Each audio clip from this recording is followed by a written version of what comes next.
Tucked away in the southwest corner of the beautiful state of Colorado is a small town known for its outdoor adventures, historic train ride, and beautiful surroundings. The ice-cold Animas River runs along the scenic bike path and right through the heart of town. No matter what time of year you visit, you'll find friendly people and plenty of things to do and see.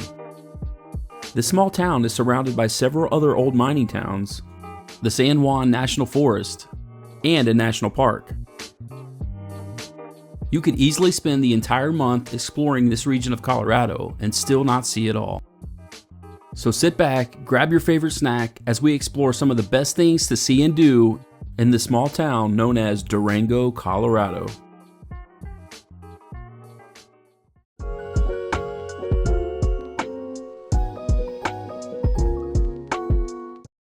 Back in 1872, this region was consumed with gold fever. A lot of gold and silver were being pulled out of the surrounding mountains, and people started flowing in. This led to the settlement of small mining towns like Durango and Silverton. Durango was actually named after Durango, Mexico, by then Governor Alex Hunt. He believed both of these regions were very similar to one another. By 1880, the Denver and Rio Grande Railroad Company largely formed the small town of Durango along the Animas River. The Animas River is one of the last free-flowing rivers in the entire western United States. They chose this area because of the abundance of water and coal, and the temperature in Durango was much more tolerable than the higher elevations in Silverton. At the time of her founding in 1880, Durango had just 2,400 residents, but was starting to grow fast. Today, Durango has a population of just over 19,000. Durango sits at 6,500 feet of elevation and is roughly 1,200 feet higher than Denver, the mile-high city. One of the biggest attractions that brings people to Durango is the train ride up to Silverton. This narrow-gauge railroad was carved through the mountainside along the Animas River Valley more than a century ago. In 2022, the Durango to Silverton Railway celebrated 140 years of service. This railroad is called the narrow gauge railroad because the distance between the tracks is only 36 inches, opposed to most standard tracks that have a width of 56 inches. Nowadays, this railroad only caters to tourists and carries approximately 200,000 passengers every year. The Silverton round-trip train ride is an all-day trip, leaving at 9 a.m. in the morning and returning at 6:15 in the evening. The trip we chose is a shorter trip up to Cascade Canyon, halfway to Silverton. This trip leaves at 9:45 a.m. and returns at 3:15 in the afternoon.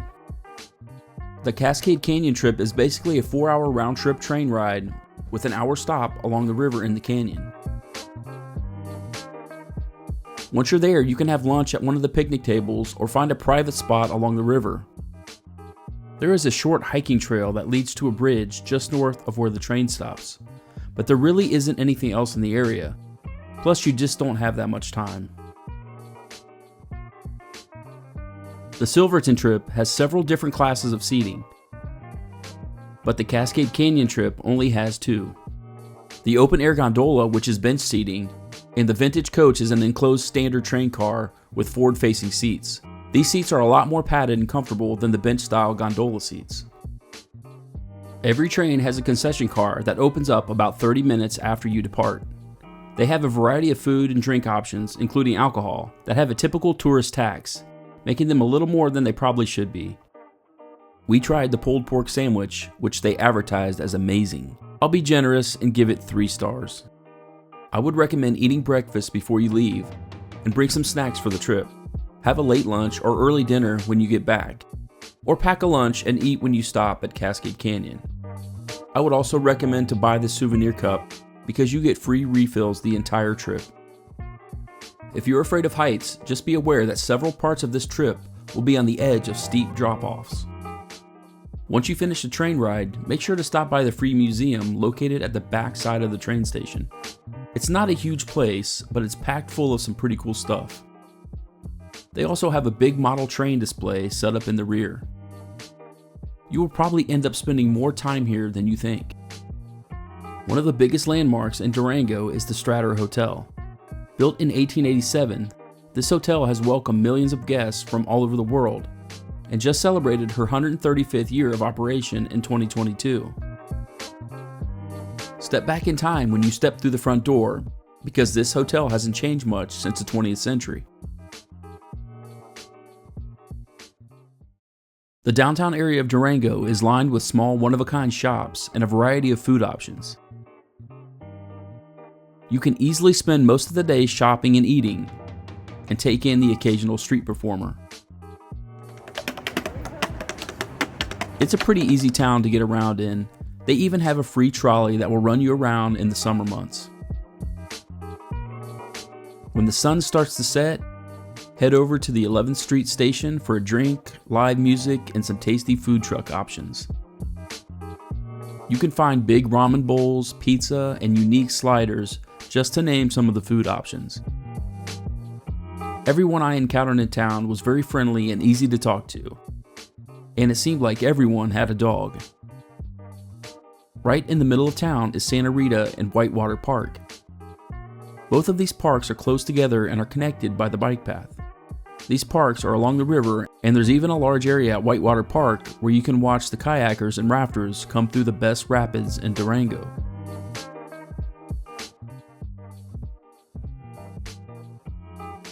Just an hour east of Durango is the awesome little town of Pagosa Springs.